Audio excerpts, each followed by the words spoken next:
nada. Alguns eu fiquei até revoltado, falava, não vou assistir mais a sua aula, porque eu não estou aprendendo merda nenhuma aqui, não entendo uma palavra do que o senhor fala, tá certo? Eu me lembro, tinha um professor de matemática, eu saí da aula dele, falei, não assisto mais a sua aula. Ah, mas você vai repetir de ano? Eu falei, não tem importância.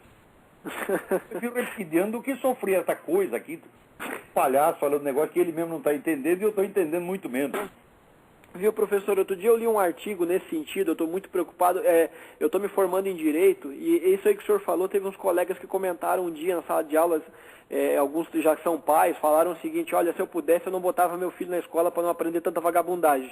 Mas é mesmo.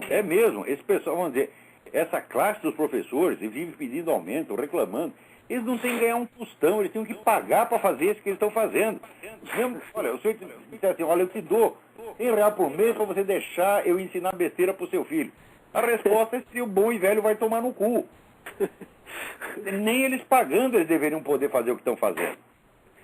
Viu, professor, eu li um artigo outro dia, como eu estou correndo atrás disso aí, era sobre filosofia da religião e falava sobre aquele livro Paideia, e ele justamente ele tratava de um certo assunto sobre a questão do desenvolvimento do bebê, sobre as fases de forma de cognição que acontece dentro do cérebro dele, e tenta fazer uma comparação antropológica com o desenvolvimento do ser humano desde a pré-história, segundo as premissas darwinistas. Eu não sei até onde eu posso confiar numa coisa dessa.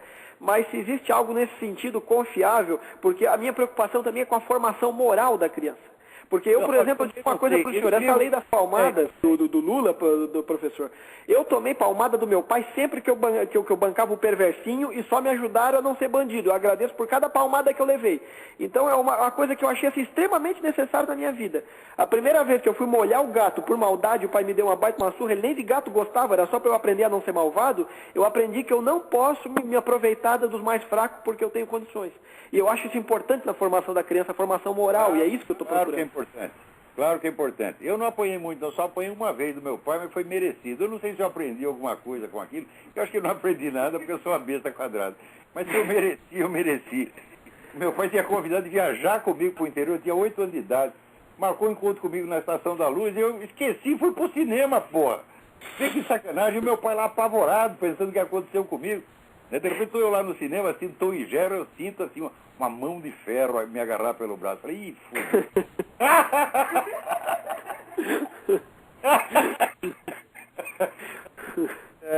Foi a única vez que eu apoiei do meu pai, né? Minha mãe deve ter batido às vezes, mas ela batia fraquinho. Só tenho boas recordações da minha mãe. Santa mãe. Mas um livro desse, então, sobre formação moral da criança, sobre esse desenvolvimento da criança, o senhor conhece alguma coisa?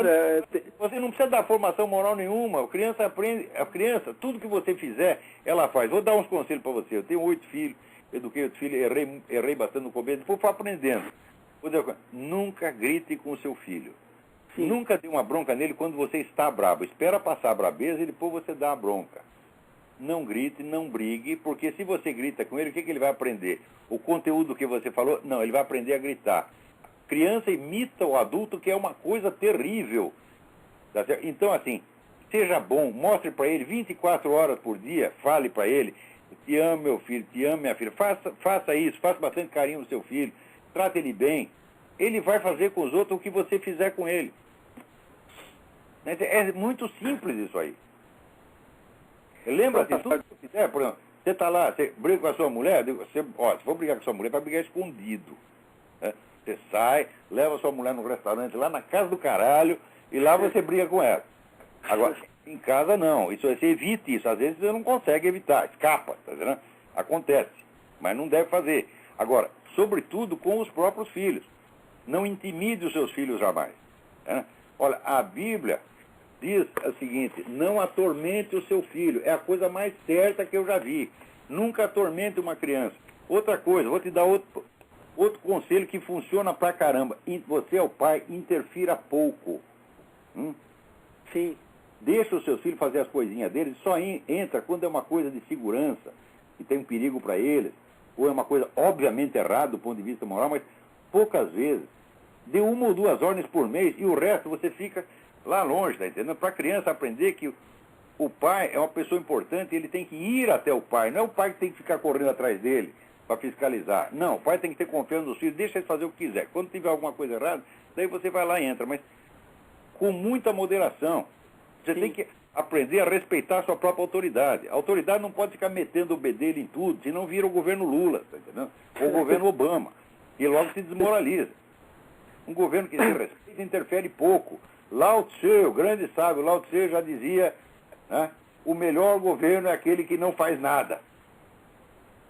Então, dentro da casa também, né, o pai tem que ficar assim, parado no meio, que nem o rei no jogo de xadrez, tá entendendo?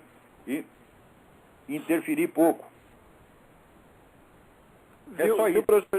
Só para me despedir do senhor, o senhor estava falando agora ainda há pouco sobre a podridão da esquerda e as coisas que a esquerda não quer deixar passar.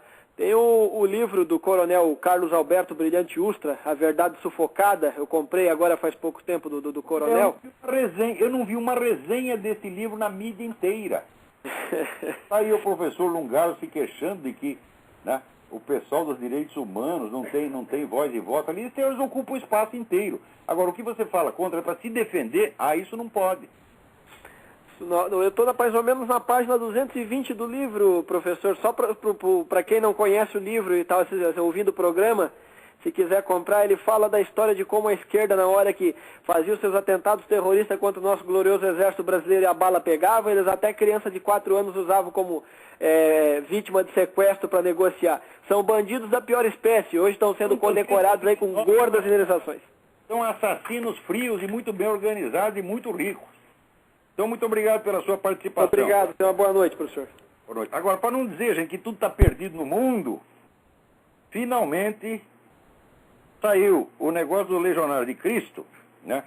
O arcebispo Velágio de Paulis, homem de confiança do Papa Benedito XVI, foi nomeado interventor no Legionário de Cristo para tirar a autoridade, né, de todos aqueles vagabundos do Álvaro Corcoeira, que eu chamo Álvaro Porcoeira, tá certo? Agora diz que eles não querem entregar rapadura, eles estão resistindo, eles ainda querem um pedacinho da mamata.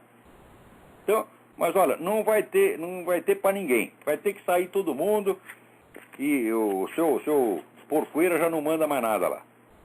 Então vai ter uma limpeza, né? Para também que não dizer que está tudo perdido. Olha aqui, eu recebo aqui de uma entidade americana, né, informação de que a famosa Planned Parenthood está perdendo processo atrás de processo aqui. Tá certo? A grande acusação é que eles promovem aborto em menores de idade sem nem avisar a família. Isso está dando bode. E eles estão perdendo processo atrás de processo. Então não está tudo tão ruim assim, não. Também, boa notícia aqui, uma Corte Federal, né, decidiu que a expressão, o lema nacional, In God We Trust, impressa no dinheiro, é legal, é constitucional e vai continuar lá, tá certo? E também as palavras Under God, no Pledge of Allegiance, que é preito de fidelidade, vai continuar lá, A Nation Under God. É isso que dá sorte para os Estados Unidos, tá certo? Põe lá, olha, o sujeito quando confia numa coisa, ele aposta o dinheiro dele. E no dinheiro americano está escrito In God We Trust. É por isso que dá certo.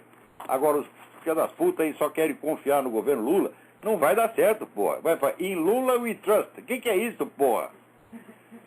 Tem alguém mais na linha? Quem é? O Gleison novamente está falando, professor. Sim. Tem um site chamado Iraq Body Counts, que, como o nome diz, é um site que propõe a fazer a conta das mortes do Iraque, né? Ele diz que desde a invasão já morreram mais de 100 mil pessoas. Essa conta procede, professor?